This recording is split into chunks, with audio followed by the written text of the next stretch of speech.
before that, it always been, in a sense, Asian countries, economies were the biggest. So what we're going to see basically is a return to the norm in the next, in this century.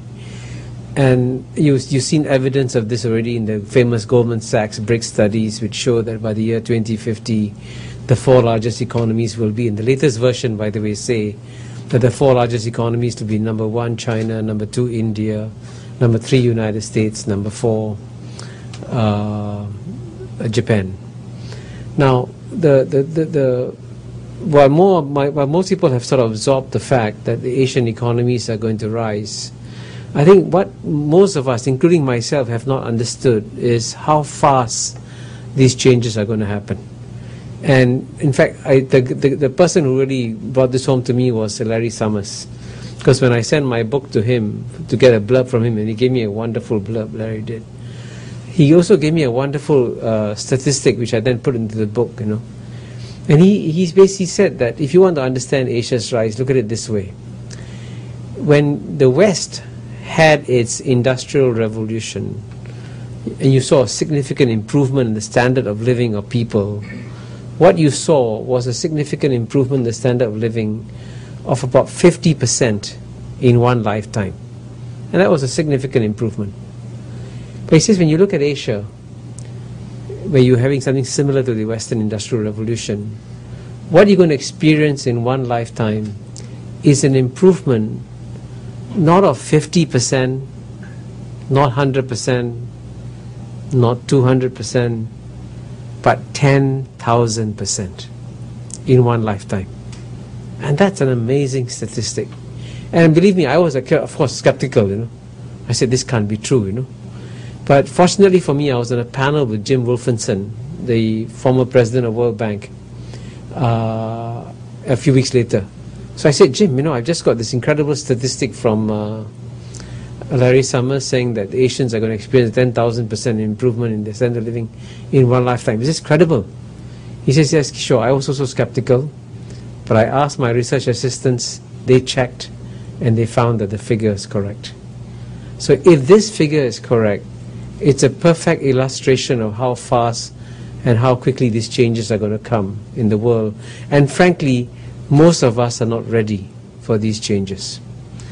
Now, the question is, what will be the impact of these changes? And here I have essentially what I propose to share with you is what I call the good news, the bad news, and then hopefully some solutions to the bad news. And that's how I'll structure my remarks. So what's the good news? And I would make 3 points in my remarks about the good news.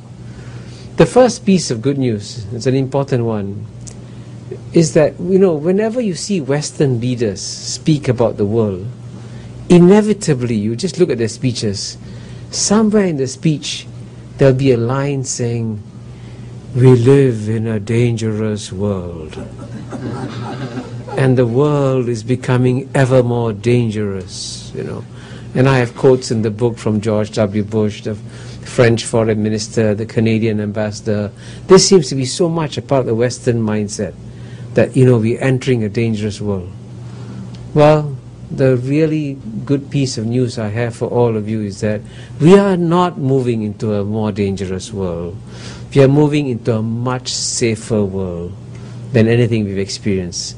And the reason, quite simply, is that the number of, you know, Bob Zoellick used a phrase called responsible stakeholder, say China should become a responsible stakeholder. The number of responsible stakeholders in the world is growing by leaps and bounds.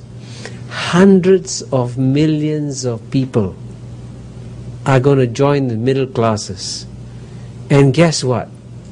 Middle class people don't want to become suicide bombers. Middle class people want precisely the kind of stability and order and predictability that we all want. So that in a sense, the forces working in support of a more stable and predictable world order has never been greater. So it is not a more dangerous world. The second piece of good news is that if you want to understand why the Asian states are succeeding now, and as you know, some of you may know, I wrote a book called Can Asians Think? I wrote it about 10 years ago. And the reason why I wrote the book, quite simply, I tell my Asian friends, you guys were so smart, right? In the year 1000, Asia was here, Europe was here, America hadn't been discovered. In the year 2000, America is here, Europe is here, Asia is here. What happened, you guys? Why did you lose it? Right? And essentially, what happened is that the Asians have finally figured out what they need to do to succeed. In fact, most Asian societies now more or less know we have to implement some policies. And what I talk about in my book is what I call the 7 pillars of Western wisdom. And I emphasize the pillars of Western wisdom because since they're implementing Western best practices in order to succeed, right, they're not going to go and have a clash of civilizations with the West. In a sense, what they want to do is to see more of Western practices in their society. And let me just give you 1 or 2 illustrations of what I mean by Western best practices. The easiest one, the one to mention is, of course, is free market economics. And here you can see the impact of free market economics most dramatically in the case of China. I went to China for the first time in my life in 1980, where it was still reasonably Maoist. And I remember going for a haircut in a barber shop, So I went for a haircut. I had a wonderful haircut. The barber took a lot of time, took 1 hour, cut my hair very slowly, did a great job. So when I finished, I said, thank you very much. I said, well, why do you take so long to do a haircut? He says, it doesn't matter. If I do 5 haircuts, 10 haircuts, 20 haircuts, I get paid the same. So what's the hurry? So, you had an iron rice bowl. So with an iron rice bowl, no one worked in China. But the minute China switched and went from the centrally planned economy to free market economics, China today, you've seen the fastest growing economy in China over the last 30 years. And watching the most populous country in the world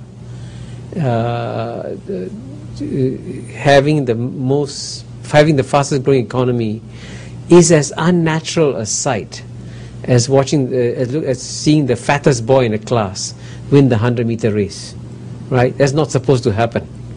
And the most populous state is not supposed to have the fastest growing economy, but it has. And one fundamental reason, of course, is free market economics. And the Chinese today believe in it more strongly than anybody else. I mean, there are other, what I call Western best practices, pillars of Western wisdom that I implement, the mastery of science and technology and so on and so forth.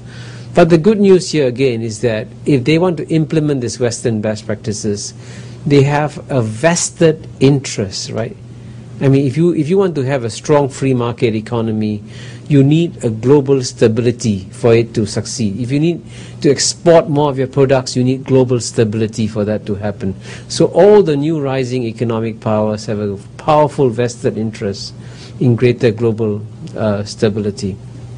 And the third piece of good news, which I think is maybe in some ways the best piece of good news, is what I call the march to modernity, which began initially, frankly, in Japan. From Japan went to the Four Tigers, from Four Tigers to Southeast Asia, from Southeast Asia to China, from China to India, is about to enter the Islamic world also.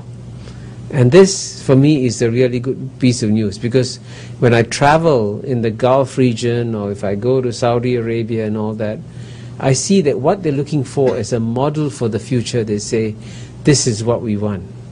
And what's significant about this is that in the past, if you have, in a sense, a choice for many of these Islamic societies, they had on the one extreme the Osama bin Laden vision, which most of them rejected. And then you had the vision of trying to copy Western societies. And many of them didn't want to copy Western societies. So